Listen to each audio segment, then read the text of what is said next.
Hey everyone, just making sure the live is going on the way it's supposed to, because sometimes there's a delay. All right, I think we're good to go. Well, anyways, hello everyone. Welcome to Tech Tuesday. This is your drama mama, Carmen Moses. I'm the drama teacher and performing arts director at the Jesse Norman School of the Arts. And today we are going to talk about tools, adhesives, and all sorts of fun things when prop making. Now, the first thing I do want to go over today, we've been doing Monologue Monday on Mondays, and the OMG Festival, or the Online Monologue Festival, the deadline is this Friday. If you haven't checked it out, you can find it on Facebook just by searching hashtag OMG. It's the Online Monologue Festival. So just real quick, we're going to go over some tips from theater folk on preparing a monologue with confidence. And then after that, we're going to switch things up and get into our Tech Tuesday. So theater folk is probably one of my favorite resources. It really helped me out as a new drama teacher. I'm in my second year of teaching now. So it was a little bit challenging, especially because I was not a theater major. But, I do love drama and I love the theater. So I had to kind of take that enthusiasm and put it together. And Theater Folk was a really, really great educational tool. The Drama Teacher Academy was awesome. So this is a website I referred to quite a lot. So let's jump right into our monologue tips for today. And I'll just read it, and then we can discuss a little bit. Also, if you're just tuning into this live stream, please say hello, send me comments, send me love, and then I'll give you a little feature on here. I'm using some new streaming software I'm pretty excited about. So yes, monologues. The word can send shivers down the spine of the bravest actor. It's just you up there on stage with all those words. When faced with a monologue, will you sink like a rock or shine like a star? Here are 5 tips to help you prepare a monologue like a champion. So if you get to select your monologue, choose one you really like. So for me, I'd probably pick something kind of creepy. But anyways, if you need a monologue for an audition, competition, or class project, and you get to choose your piece, that's fantastic. You're already at an advantage because you get to choose the piece yourself. I won't bore you guys too much with all the reading. Break down the monologue. We've done this in a couple of our last videos, our Monologue Monday from yesterday, as well as our Monologue Monday and Tuesday from the week before spring break. So breaking it down is pretty simple. Just read through, and if there's anything that doesn't make sense to you, research it. Like if there's a word or a phrase that you don't understand, make sure that you understand it. Right here, it's just breaking things down into smaller chunks. So I usually go, depending on how the monologue is structured, I usually go sentence by sentence, or small section by small section, paragraph by paragraph. Just depends on how it's laid out on the page or the screen. Making notes is really important as well. I love to have printed copies of things because I like the tactility of being able to write notes. It helps me remember things. So here, this is why you make a note in your own words, so it makes sense to you. So that's really, really good to know. So let's see here. Next step, get memorization out of the way early. Yes, do this. Memorization is... I've had many students who are trying to memorize stuff like the week or so before a show, and they think I don't know this, but I do. So definitely get the memorization out of the way, because everything after that is icing and on the cake. And the quicker that you get the memorization done, the quicker you can focus on the really fun stuff and the more detailed development of your character. Recording yourself performing. This is actually something I had a lot of trouble with, just because I'm not really too, in tune with the sound of my voice or the sight of my face. And I used to say, I will never do Facebook Lives, but here we are. So you can imagine how that went. Basically get over that kind of weirdness of recording yourself and hearing your voice. And recording it is really good way to check yourself and see what's going well and what's not going well. And then one thing I do when I'm recording. If I'm looking at a recording, I know this sounds really strange. I just pretend it's not me. I know that sounds really weird, but I just pretend that I'm watching someone else because it helps me get over the, oh my God, is it? Why do I move my hand that way? I just look at it as if I'm critiquing a close friend. And then focus on your character and block everything else out. The most important part of your monologue preparation should be to create a three-dimensional character. So think about what they want, the history of that particular character. We looked at Boo and Bet a couple of weeks ago, and we talked a little bit about the character there. We went over Matilda yesterday. All the days are running together on me. I had to think about that really hard. But when we went over Matilda, we talked about how she is 5. So we need to think about how a 5-year-old, even an advanced 5-year-old, would think and what they would say. And then it gives you some tips on performance nerves. Performance nerves are still an issue for me, especially if I'm speaking. So we've done this in class before, even though I'm kind of weird about wasting paper. But take a slip of paper and for 2 minutes write down all your worries. I've also seen this done as, give yourself a worry schedule, a worry allotment. Say, okay, for these 2 minutes, I'm going to worry really, really hard, and then after that, I'm going to just get over it. And then visualization, of course, is extremely important. I like to do that sometimes in the car when I am when I'm trying to either prepare myself or if I'm having kind of a moment of low confidence. I like to just visualize myself going through the whole thing. I do that a lot with dancing.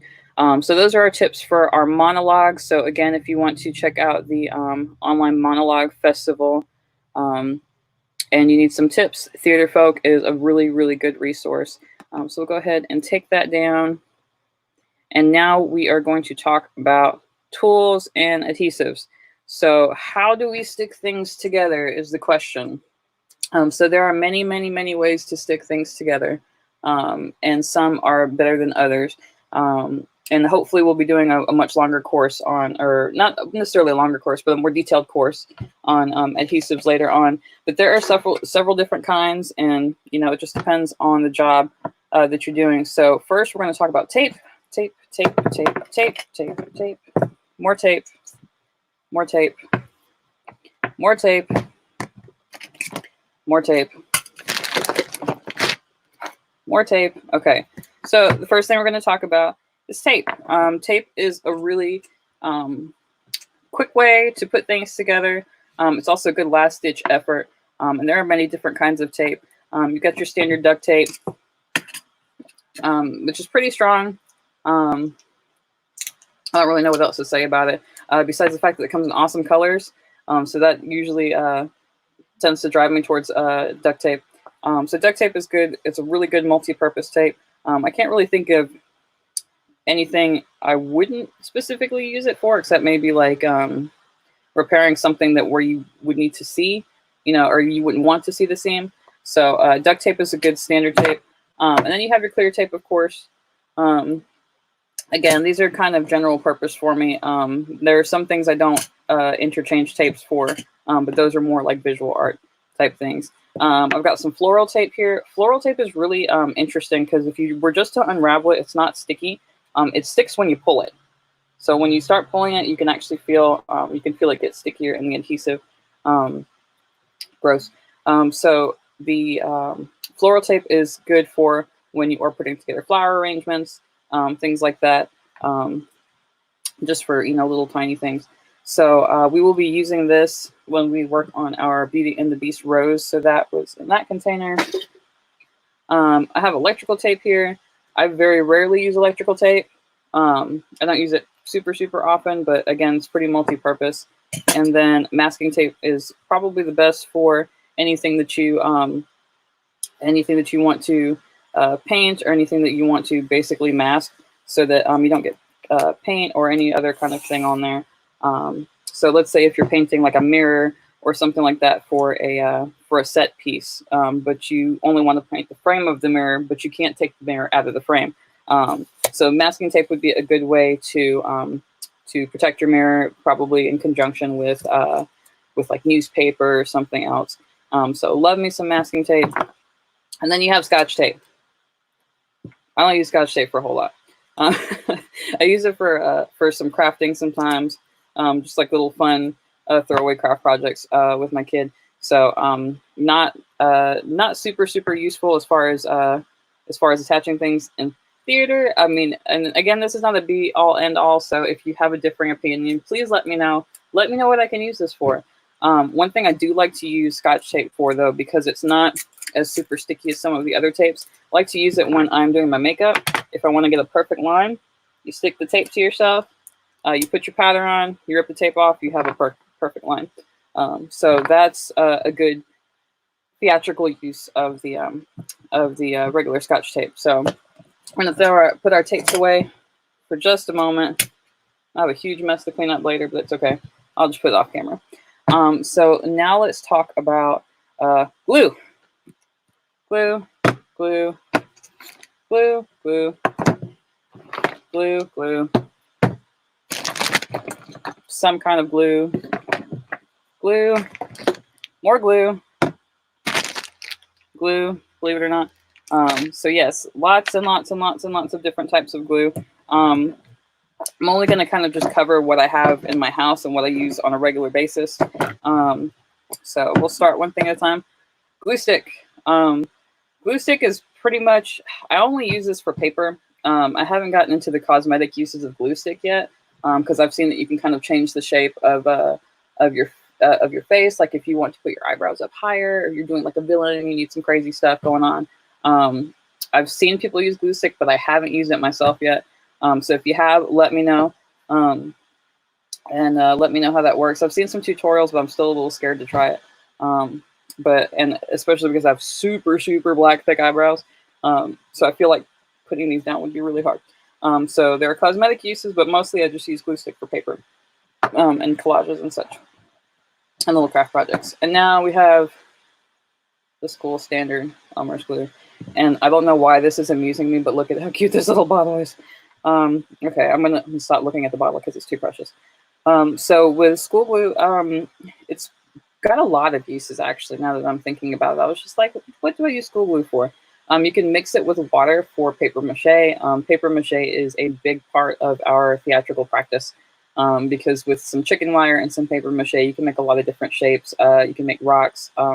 Our academic support supervisor Eleanor made us an elephant skull when we did Lion King, and that was paper mache. So we just use like the regular white school glue. I will use these for craft projects. I tend to not really use it for a whole lot outside of craft projects and paper mache. You can also make paper mache paste with flour and water. So it really just depends on your preference. And I don't have any flour and water to show us. I should have put that with my adhesives, but I wasn't thinking about flour when I was thinking about adhesive. And then again, tiny bottle, super cute. So this is just, again, multi-purpose, but I tend not to use it for anything super permanent. Then we have wood glue. Oh. So brand, I've got Elmer's and I've got Gorilla. As far as brand, I feel like brand is a preference thing. I've been using a lot more Gorilla products, and I tend to like those pretty well. And then with wood glue is really good if you are going to, and I know this sounds kind of simple, but if you're going to put like two pieces of wood together, I would put a little bit of wood glue and then the screws as well. So you get like a really good tight seal there. So it does take a little while to dry. With wood pieces as well, clamps.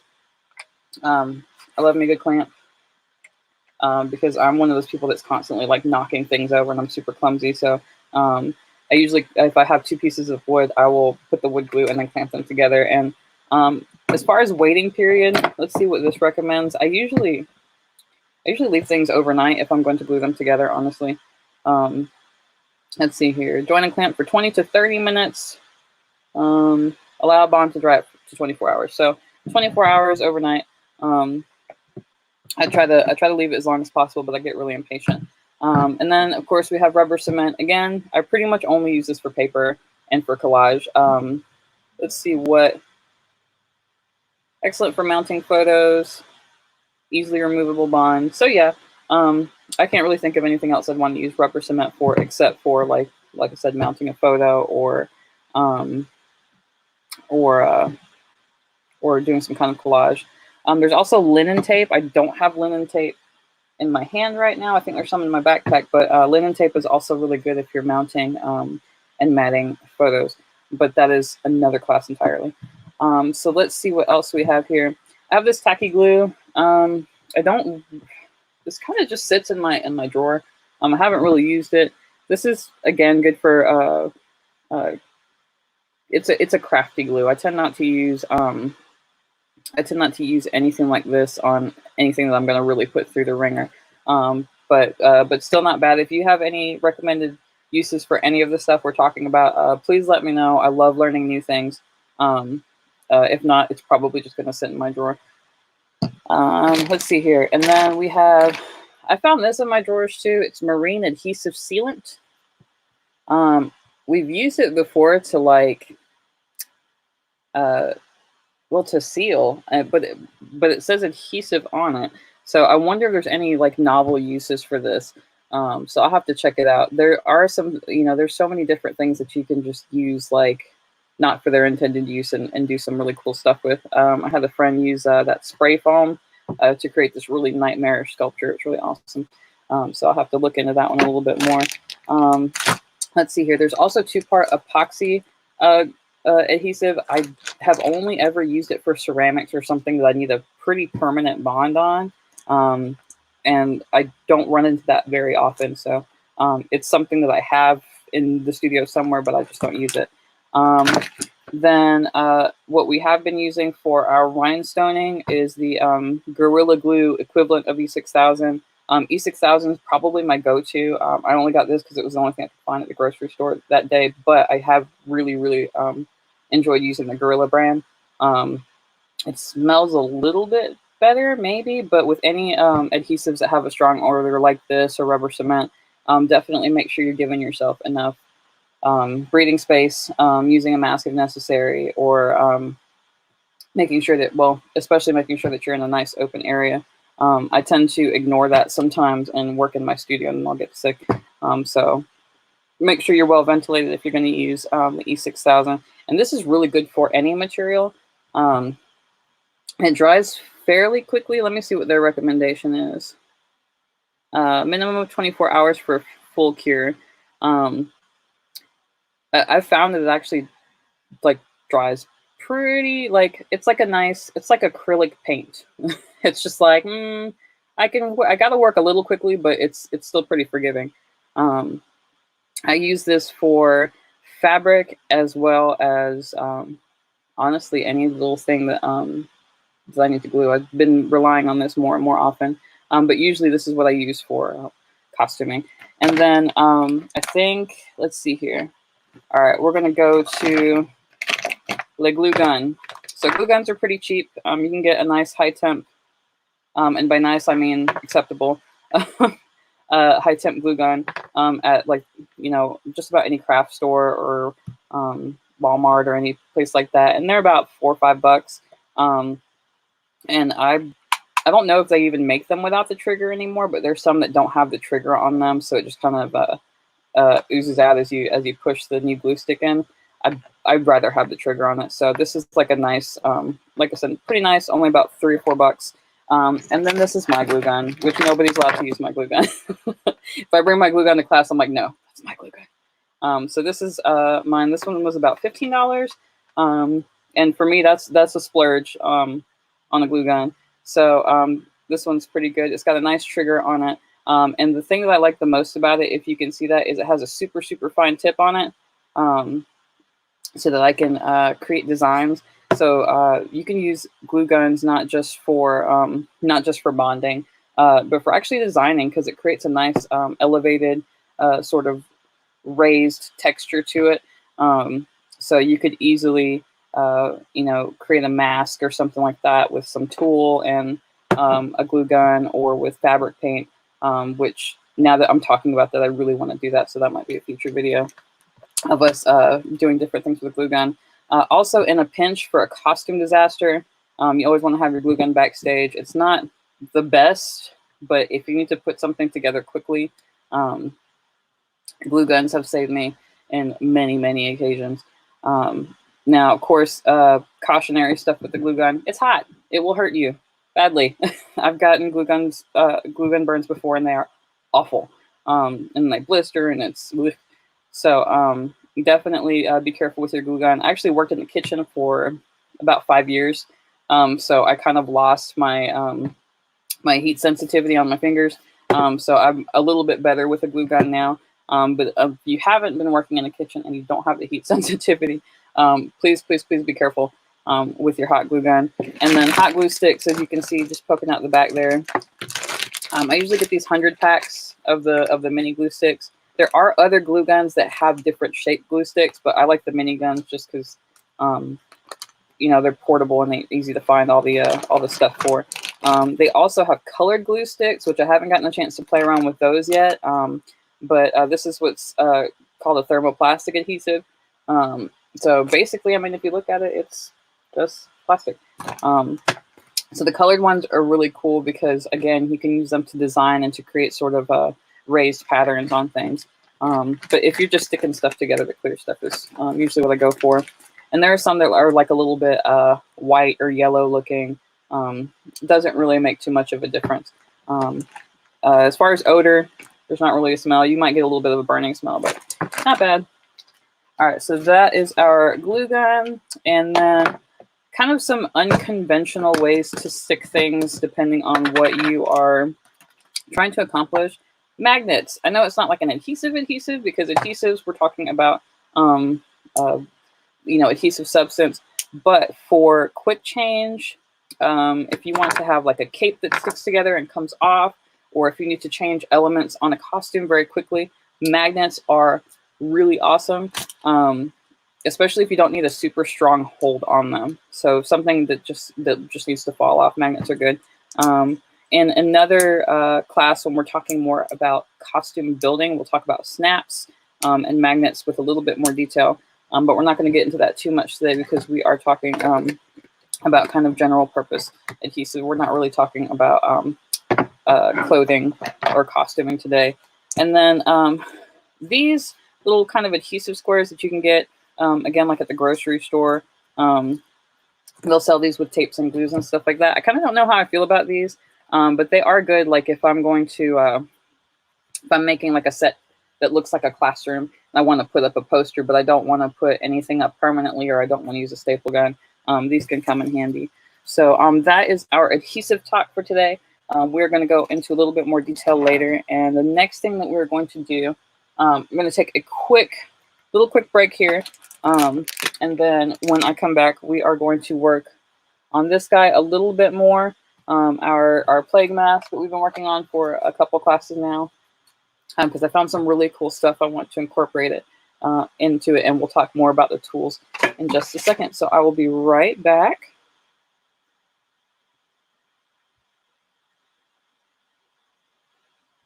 And see what kind of interesting stuff I can set you guys up to look at.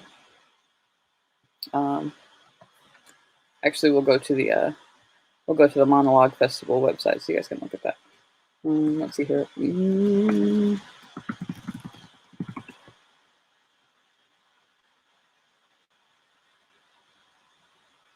Pulling it up. We're going to take care of all this stuff in editing. Yay. Share the screen.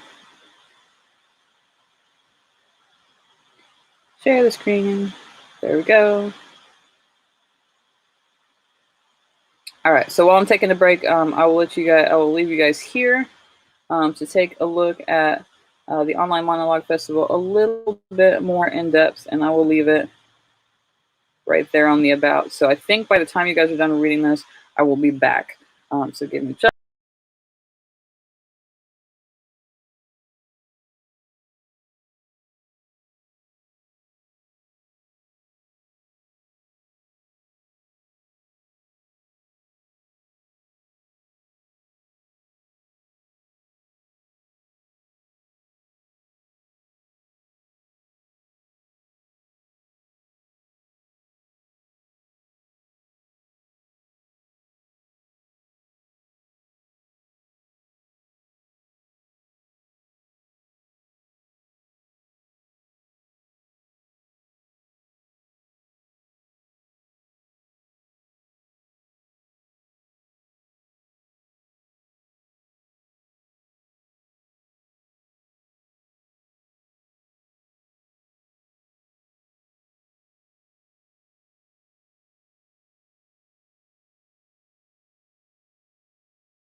Alrighty, we are back. And while we're still on the online monologue festival screen, I'm going to go ahead and move the camera so that you guys don't have to see all the camera wiggly. So we're just moving camera back to the workspace so that we can get started on our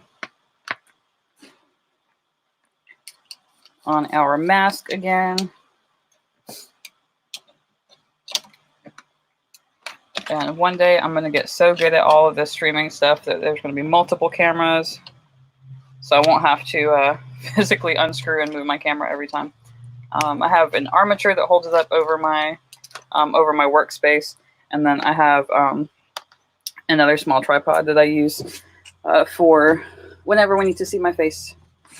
So let's get all of our glue out of the way. Except we are going to keep our E6000 out. All right. What are you guys looking at there? Okay, cool. All right, we're going to pull our computer out of the way. Don't forget about Roz. Still watching, Wazowski. Yeah, that's weird running joke. It's probably going to be a joke for ever. All right, so here, trying to get the computer to get out of the way. Okay, and then move my Coke can, move all my tape, all the tape. If you guys like my tape tower. Toss everything for right now. And we are going to look again at our mask project. And again, this is the last week we'll be working on this guy because I'm ready to move on to some other projects. But I found some really cool accessories that we're going to add to this for the rest of our live chat. And again, if you are watching, just want to say hello, anything like that, feel free to chat. But I found a bunch of strange things that we're going to add to this. And let's get our cord out of the way there. All right, so another tool we haven't really spoken about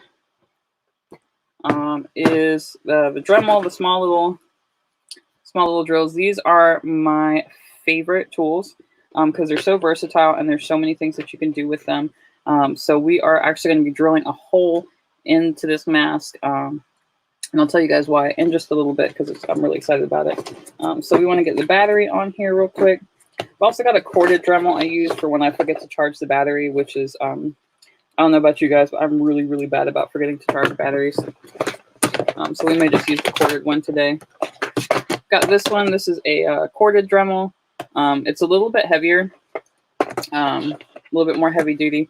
I like my small one because I've got tiny, delicate hands, except for the whole hot glue thing.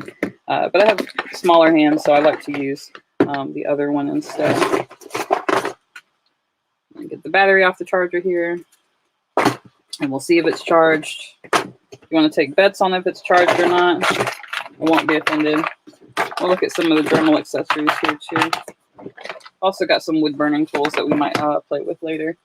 Okay, so battery of the Dremel, pretty simple. It goes in like this. Boop. Not like that. Sorry, like this. Boop. So did I charge it is the question. And I did not. So we are going to use the corded Dremel today because I'm really, really terrible about remembering to plug things in. So we're going to put, basically what we're going to do is we're going to drill a little hole in here. I'm just going to show you what I found to cut the suspense on. So I found this piece. I thought was really cool looking, and it is from a can opener. I like to deconstruct things that don't work anymore, like appliances, and see what kind of interesting stuff I find in the guts. So I found this, and let's get you off there. All right, get you off of the monologue thing. This is a piece of a can opener, and as it was sitting in a box, a bead got stuck in it, a red bead, and I didn't want to take it out because it looked almost like a laser. And then I have these. These are little, like little party lights. I've used these for various photographic projects before. And these are really cool. They're super tiny. I don't know what I have that we can compare it to. I don't have like a penny or anything. And you can't really tell because, like I said, I've got tiny hands in person. So these are really cool because you twist them and they'll come on. That one's got a dead battery on it. This is why I keep several. So they have these really cool lights on them. So what we're going to do is we're going to drill a hole, get that little piece with the red bead, and we're going to find a way to fasten this light to the inside, so that we have some kind of cool, not just steampunk, but some cool technological elements into it. And I found pieces of a mirror and some little teeny tiny, like a little teeny tiny handcuff charm. And then of course we have our gears, our nuts and bolts. So we will be working with these to sort of finish this up. Now with the Dremel, if you're using the Dremel, and we'll do probably a more in-depth lesson on this as well.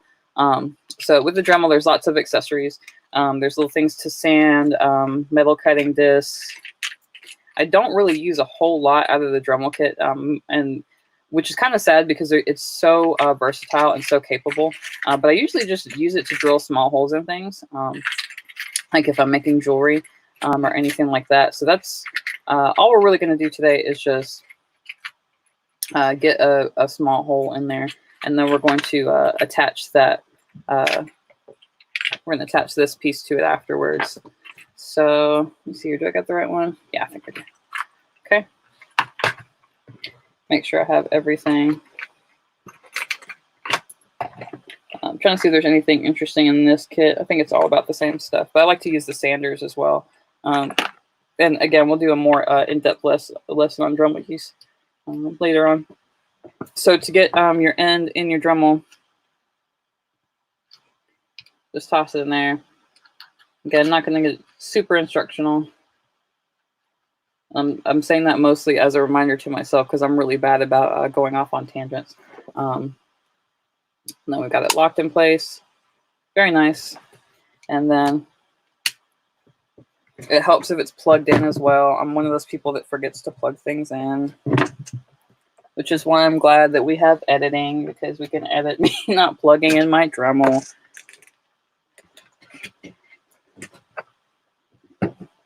All right, so just getting this plugged in, and it's pretty loud. I might spare you guys the loudness, or you can just turn down the volume. Either way, I usually have my headphones on with some music.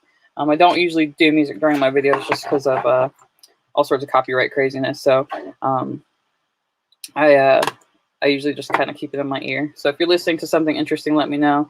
If not, you're going to listen to the Dremel. Yay! And we're just going to cut our hole right here. The Dremel will go through most materials pretty well. I tend to only use it for plastic and wood. I haven't used it for anything else. So if you have another thing or another use for Dremels, let me know. So yeah, we're just going to punch that hole right in the middle. If you need a reference spot, chalk or a colored pencil, maybe something that you know you can wipe off pretty easy. So just to show you guys how I would teach my students how to do it, probably go ahead and mark wherever I want to put that hole. So if I'm putting this piece here, I know that hole's got to be about here-ish. So I made a teeny tiny, barely visible mark right there with a white charcoal pencil because I know that's going to come off. And just darkening that up a little bit. And we are going to just go for it. Now with using anything like this, you do want to make sure that you have protective gear. So make sure that you're wearing goggles or anything like that, because you'd be surprised at little pieces that can just kind of fly off, especially if you're not really sure what kind of material you're working with. I just know this is cheap Halloween store plastic. So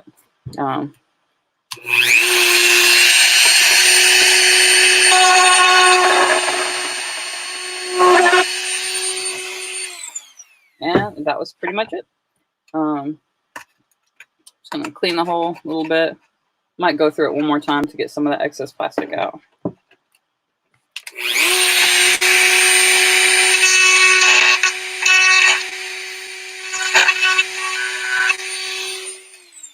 Now, ideally, you'd want to do any mechanical construction type of stuff before you paint, depending on what you want your overall look to be. So you definitely want to pre-plan. As I've said in previous videos, I tend to do like 50% planning, 50% improv, which is honestly, I've been getting lucky. So now that we have our hole in, I just want to see if the light will come through it, or if not, if we have to widen our hole a little bit. And it looks like I got like just a little point of light, which is kind of what I'm looking for. So we are going to turn this off, conserve the battery. And then this is going to go directly over the hole. We're going to look at it again. I think that's perfect. That's just the, I didn't want like too much light, but I did want something kind of interesting.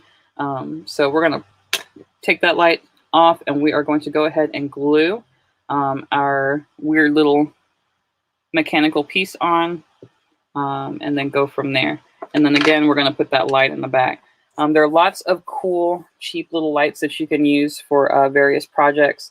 Again, I like these bullet lights. You can put these in paper lanterns. You can put them, they have like, back in like, I want to say like the 90s. I mean, they might still do this. I don't know. But they had like these mouthpieces that you could put these like small bullet lights in if you were going to go to like a party or whatever. But no, I would never do that. So I use these mostly for photography and for little tiny effects. We'll probably have something similar to this when we start our Beauty and the Beast rose prop. There's also really, really cheap string lights that I love. It's about $6 a pack. They're super, super cheap, so you don't feel bad if you break them. But they're almost like Christmas lights, except on a smaller scale. So we'll probably use those for our rose prop if we don't use these. So let's get our E6000 out, and we're going to glue our new piece onto our mask. Got a little bit of a paper towel. And when you're using the E6000, again, make sure that you're well ventilated. And also keep in mind, it does have a tendency to ooze a little bit. I haven't found any way to stop that. So if you know how to stop that, let me know. But yeah, so it does ooze a little bit. So I like to, almost like hot glue, I like to keep it over like a piece of paper or over a paper towel. So we are just applying glue to this piece kind of liberally. If you don't want the glue to kind of squish out the sides, keep that in mind as you're gluing. I actually kind of don't mind if the glue squishes out the sides, because if I'm thinking about this in terms of if we were bonding metal, there might be a little bit of a, you know, like a mark where some of that molten metal was. So there we go. And then we're going to test our light one more time, make sure I glued it in the right place, because now is like the critical time where we could still move it if we needed to.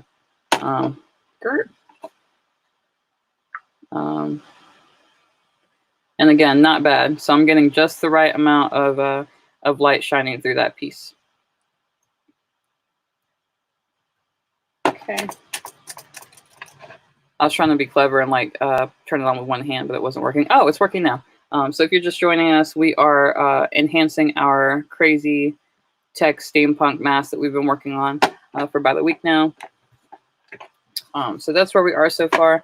Now for underneath this eye, kind of want to do, I wanted to get a small mirror, but I didn't have access to one that was the right size. If you go to a craft store, you can find small circular mirrors that are about just any size that you want to use them for. So what this is a broken compact mirror.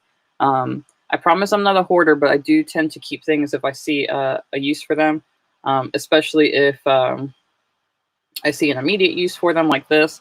I will keep things like on file, so to speak, for at least a few months. And then if I can't find a use after that, I'll probably try to get rid of it. But so this is just a compact mirror that broke. If you're using mirrors or any kind of glass, you do want to be careful, not just with the raw edges, because it's broken. There's going to be some jagged edges on it. But also there's also like little tiny pieces that will come off of glass if you've broken glass. And you want to be careful of those. Again, use caution. So what we're going to do is we're going to take this bigger piece and we're going to kind of attach it in a way so that this whole, just about the whole eye is covered. Now, since this is going to be probably a wearable piece, I will probably put some sort of felt or something sort of protective on the back so it doesn't cut whoever's wearing it. This is more than likely going to be more like a prop or photographic piece. I probably won't use this for anything theatrical. If I was going to use it for something theatrical, of course, I would be really careful about making sure I have a piece of glass that fits and making sure that I have something on the back to protect whoever's wearing it. So just positioning it and seeing where it can go. So they'll have a really cool effect. It's kind of when you're wearing it or when you're walking by looking at it. And because there's a little bit of room between the glass and the gear there, it creates a little bit of dimension. So pretty excited about that. And we're going to glue this in place. And there's still a little bit of glue from the compactness. Kind of grossing me out, bumming me out right now. So I'm just going to clean this mirror a little bit. So I'm just cleaning. Probably grab some Windex. Blah. There are, now that I'm thinking about it, there are a couple of different types of tape that we didn't really discuss earlier. There is gaff tape and spike tape and all that, but we'll probably get into that at another time when we're talking about more set stuff. But again, today was just a general overview of different adhesives. Now, I was going to get some window cleaner, but since I'm going for a look of something that's kind of, as I like to say, been through some stuff, and I'm going for kind of a bombed out look, I probably kind of want to keep that mirror dirty, just so it doesn't look like something brand new. And then we'll probably dirty it up a little bit as well before we glue. So those are our next steps for our mask. So that's going to go on this side. Now for visibility, I'm going to take a small piece of just plastic Mylar, and we're going to distress it a little bit and add it to this part here.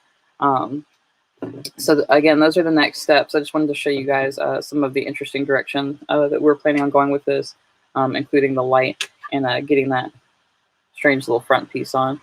Kind of makes it look like a faucet. I don't know. I think it looks pretty cool though.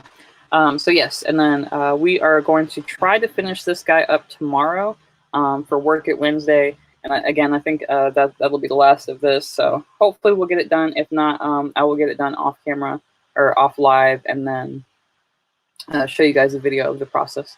We have a little watch party and get some popcorn out. So anyways, I think that's pretty much all I wanted to cover today.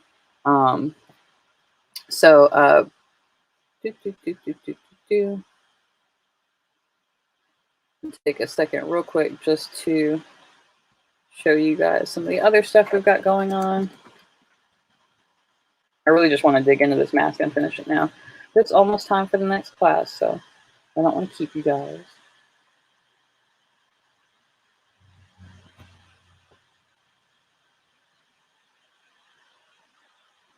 All right, and I'm going to take you guys really quick over to the Jessie Norman School of the Arts Facebook page. If you haven't checked it out, we have our tentative schedule right here with our teachers, podcasting, visual art, drama, that's me, dance and fitness with Miss Mary, and then occasional live up pop-up drawing. We've also got Travis Shaw teaching guitar courses, so keep that in mind. I'm just going to put you on the whole screen so you don't have to keep looking at my mess. Yep, here we go. Now, if you check out our groups, well, first of all, if you go to videos, you can check out our previous videos. If you go to groups, you can join any one of our JNSA groups. JNSA Drama and Music is for, guess what? Drama and music.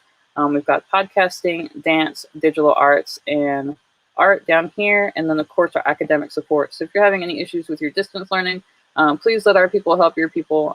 We have tutors all week, Monday through Friday, and Saturday and Sunday as well.